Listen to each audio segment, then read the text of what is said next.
बाद जो नाला इसके चलते क्या हो जाता है कि पूरा इंदिरा नगर पानी नाला गहराई काफ़ी और पानी ऐसा बढ़ता है कि पूरा कमर भर चौड़ा के आसपास पानी और जैसे कि सभी के पास में क्या है वो है उस समय सिंगल ये वाले हैं पता नहीं कैसे कोई पक्का वाला है कोई मतलब किसी को पक्का मकाने पर रहने पर भी गहराई बहुत है। नाला की गहराई कम है, चौड़ाई गहराई दोनों कम है। हाँ, चौड़ाई तो कम है और आधा इंदिरा हमारे घर के पास तो बहुत ठीक है जाता है ना। पूरा नाला का थोड़ा आगे जा करके बहुत ज़्यादा और हॉस्पिटल भी तो हॉस्पिटल जाने के लिए तो और ज़्यादा परेशानी हो जाता है क्योंकि हॉस्पिटल के पास में कमर से ज़्यादा पानी हो जाता है अपन रोड से जैसे हॉस्पिटल जाना है। और वो पार्षद जी ने जो 2007 के बाद जो नाला जो बनवाया ना वो कम गहराई होने के कारण मतलब वो पानी भरता है और आगे जो चौड़ाई है वो भी बहुत कम है। बस इसी सिलसिले में हम लोग आए हैं। धन्यवाद। आबादी का जो बारिश का पानी है और शहर का जो ओवरफ्लो पानी है वो इंदिरा नगर होते हुए पीछे से लोहावाड़ा तक के निकासी होता है। साथियों मैं आप लोगों को बताना चाहूँगा कि ये जो समस्या है इतनी बड़ी समस्या है कि शहर का रानी सागर का उलटफेर, बैला पसरा का पानी, सदैव नगर का पानी, भदौरिया चौक का पानी, राजू नगर होते हुए जिला हॉस्पिटल होते हुए इधर दुर्गा चौक बाजपेयी पारा का पानी, ये सारा संगम स्थल इंदिरा नगर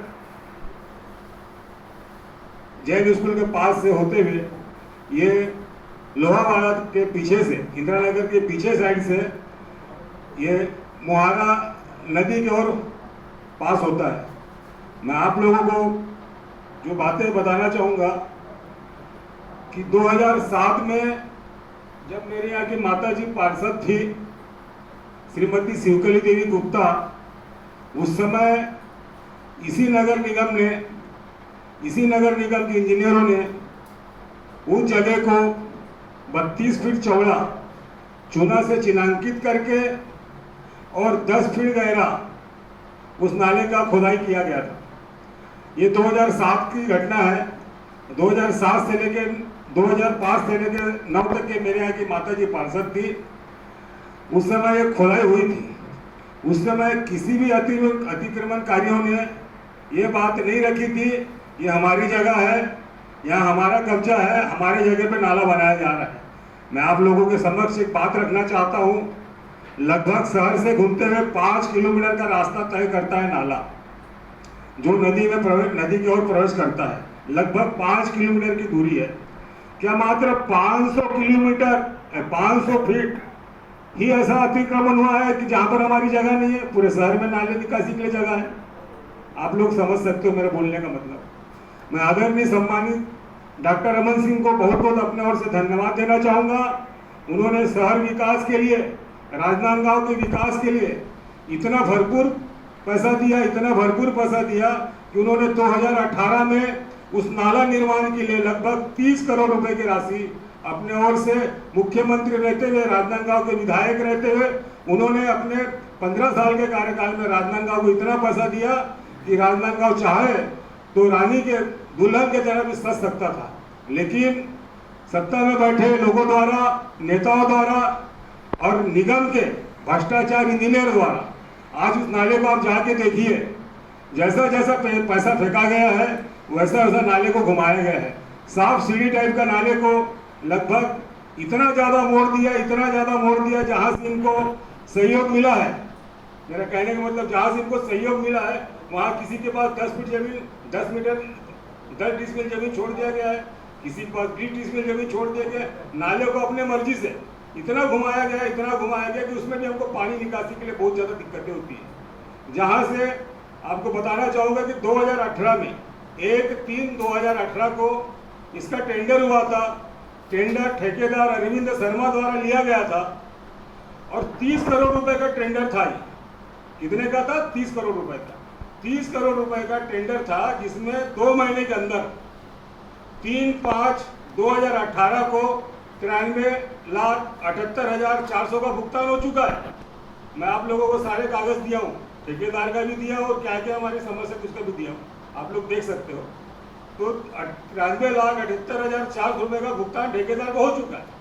लेकिन जो नाला बनाया है निगम के भ्रष्ट इंजीनियर होता है, इन लोग के ऊपर भी जांच होना चाहिए, इनके ऊपर भी कार्रवाई होना चाहिए। उस नाले के अंदर में एक ठोक राड़ तो दूर, एक ठोक तार का टुकड़ा भी नहीं डाला, आप लोग देख सकते हो चल।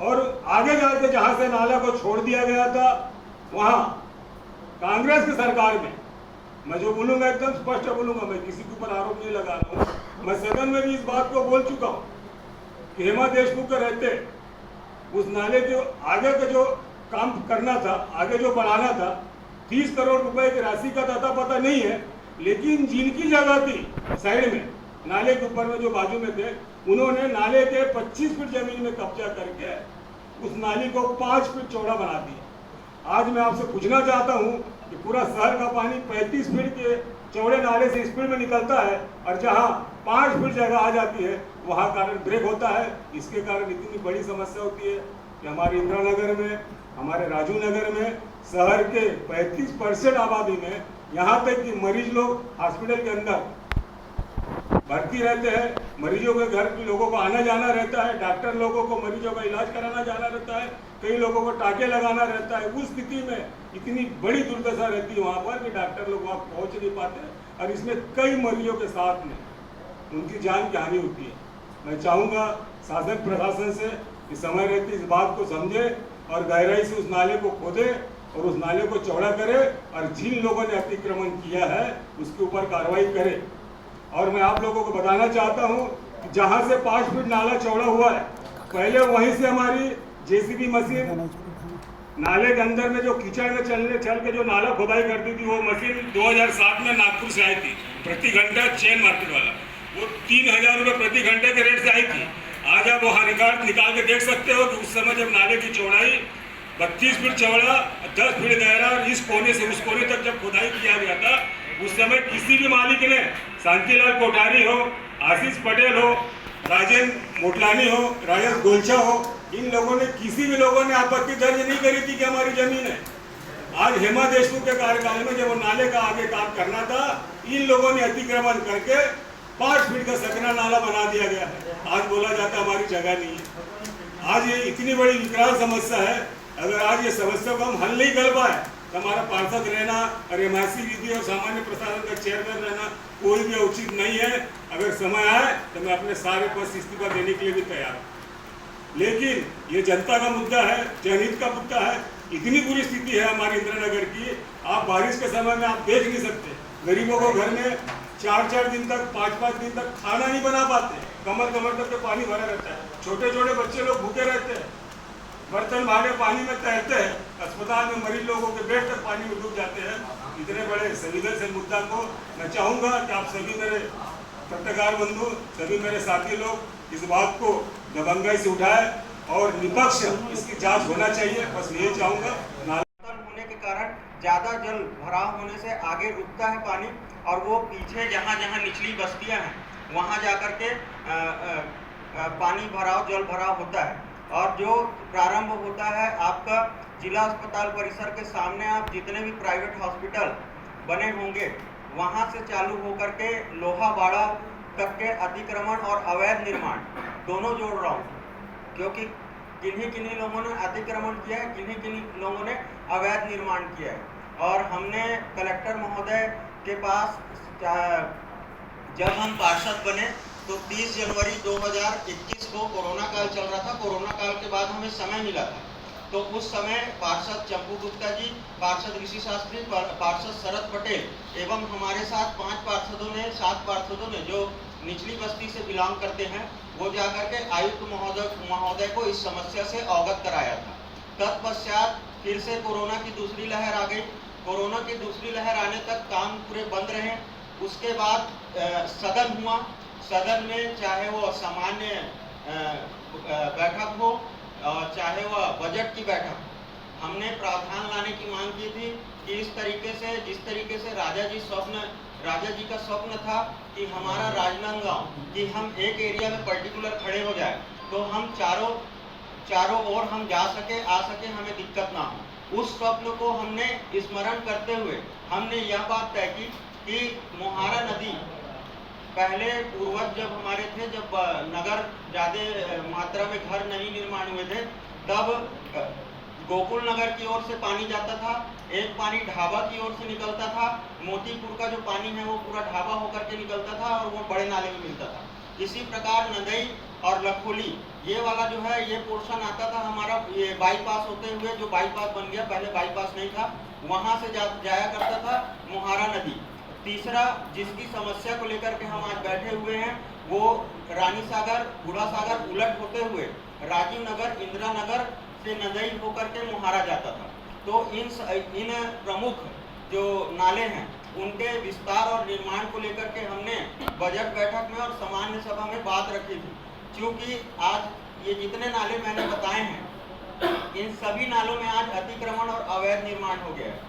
तो आप सभी के माध्यम से मैं निवेदन करना चाहूँगा, आग्रह करना चाहूँगा, क्योंकि हमने प्रशासन को इस ओर अवगत करा दिया था, अब लगातार अवगत कराने के बाद भी शासन हमारी मांगों को, जनता की मांगों को सुन नहीं रहा है, अनदेखा कर रहा है, या किसी कारणवश, किसी प्रलोभनवश अगर शासन प्रशासन इस पर ध्यान नहीं दे रहा है तो हम अब चंपू गुप्ता जी के अनशन में कल से बैठ रहे हैं और उसके समर्थन में हमारे जितने भी नगर के लोग हैं और नगर के प्रबुद्ध जन हैं और मैं स्वयं, जो कि मेरे वार्ड की भी मूलभूत समस्या है, तो हम भी समर्थन में इस ओर रहेंगे और आप सभी का समर्थन नगर विकास के लिए हम चाहते हैं। धन्यवाद। ऋषि साहब, अभी मेरे पास फोन आ रहा है कि आपको अनुमति को नहीं दिया जाएगी, आप वहाँ पर अनशन नहीं करते। अब इसके पीछे कौन हो सकता है, क्या हो सकता है, आप लोग समझ रहे हो, लेकिन अनशन जारी रहेगा, भले स्थल चेंज हो सकता है। कहाँ बैठेंगे अनशन में? पहले हमने परमिशन लिया है एसडीएम साहब से, मेरे पास लेटर आप देख सकते हो। नगर निगम का मुद्दा है, नगर निगम के पेड़ के बाजू में जहाँ पर टेंट लगता है, हर कोई व्यक्ति वहाँ पर अनशन करता है, वहाँ पर धरने में बैठता है, हम उसी जगह के लिए मांग की। और कल मेरे को बकायदा सील चप्पल लगा के ओके करके दिया गया, पावती भी ले लिया। अभी बोला जा रहा है कि आपको वहाँ पर अनुमति नहीं दी जाएगी। सबसे बड़ा मुद्दा है कि शहर के अंदर में आधा आबादी में जो जल भराव हो रहा है और जो नाले के ऊपर में अतिक्रमण हो चुका है, जो 32 फीट चौड़ा नाला, 10 फीट गहरा नाला, जो आगे में जाके 5 फीट सक्रिय नाली बन गया है, हम उस विषय में लड़ाई लड़ रहे हैं। क्या रणनीति रहेगी आपकी लड़ाई की? रणनीति यह है कि हमने सारे भी दिवस सारे लोगों से संपर्क कर चुका है, कलेक्टर महोदय से मिल चुके हैं, कमिश्नर साहब से भी मिल चुके हैं। हम 2021 में भी इस विषय को हम लोग मुद्दा उठा चुके थे और बजट में सामान्य सभा में भी मैं इस बात को दमदारी के साथ बोल चुका हूँ। अगर समय आए, अगर समय रहते अगर हल नहीं हुआ तो मैं अनशन में बैठूंगा। और आज समय आ चुका है और मेरे वार्ड की जनता जो परेशान है, रात दिन पानी में डूबे रहते हैं, वो लोग मेरा सहयोग के साथ रहेंगे और मैं कल से अनशन में बैठूंगा। पता चला है कि आपको अनशन की अनुमति पहले मिला, आप नहीं दे रहे हैं? जी, अभी मेरे पास यहाँ खबर आई है, अभी मैं यहाँ बैठा था, कल मैं एसडीएम साहब से मिला था, उनसे मैंने आवेदन दिया, उनसे मैंने सहमति ली थी, लेकिन अभी मेरे को खबर मिली है कि आपको वहाँ पर अनशन करने के लिए जगह नहीं दी जाएंगी, आपको अन्य जगह पे अनशन करना पड़ेगा। अभी वो लेटर मेरे पास नहीं है, अगर लेटर आने के बाद मैं बता पाऊँगा कि मैं अनशन कहाँ करूँगा। लोगों ने वहाँ अतिक्रमण की बात आपने जी, वहाँ पर ये है कि जब 2007 में श्रीमती शिवप्रीत देवी गुप्ता जब पार्षद थी, मेरी माता जी है, उस समय उसी नाले का निर्माण इसी नगर निगम के इंजीनियर द्वारा निगम के ठेकेदार द्वारा खुदाया गया था। उस समय उसकी चौड़ाई 32 फीट चौड़ा थी और 10 फीट गहरा थी और आर पार पूरा जैन स्कूल से लेके लोहावाड़ा तक उसकी पूरी खुदाई हुई थी।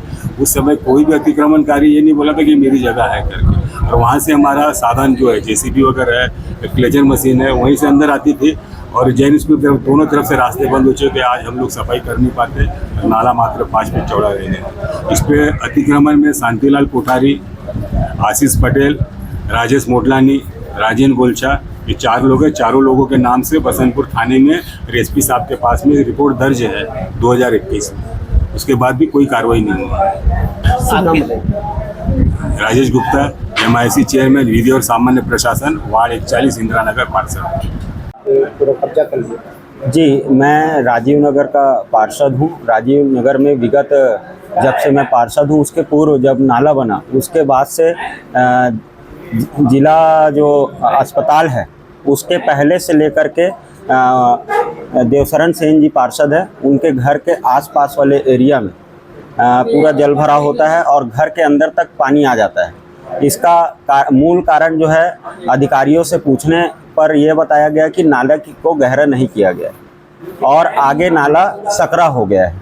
तो जब नाला हमारे वार्ड में 25 से 30 फीट के दायरे में है, वो जाकर के आगे जाकर के 7 फीट 5 फीट कैसे हुआ, ये जांच का विषय है। इसको लेकर के 2021 से लेकर आज तक हमने काफ़ी पत्राचार किए।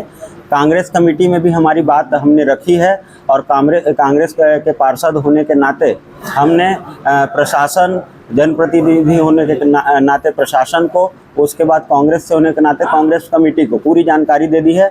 अब जनता के हित के लिए, हम नगर के हित के लिए हम चंपू गुप्ता जी ने जो बात रखी है उसका मैं भी समर्थन कर रहा हूं और समर्थन करते हुए जनहित में हम अनशन में कल से चंपू गुप्ता जी के समर्थन में रहेंगे। नगर निगम में आपकी सरकार है 5 साल, जी। कांग्रेस के महापौर बने। जी। पिछले समय में आप जो अभी मांग कर रहे हो पहले क्यों नहीं किया? इसका कार्य हो सकता है। सदन और बजट के माध्यम से लगातार जितने भी पार्षद हैं जिनके वार्ड में जल भराव होता है, सदन की प्रोसीडिंग आप सभी को उपलब्ध भी कराई जाएगी।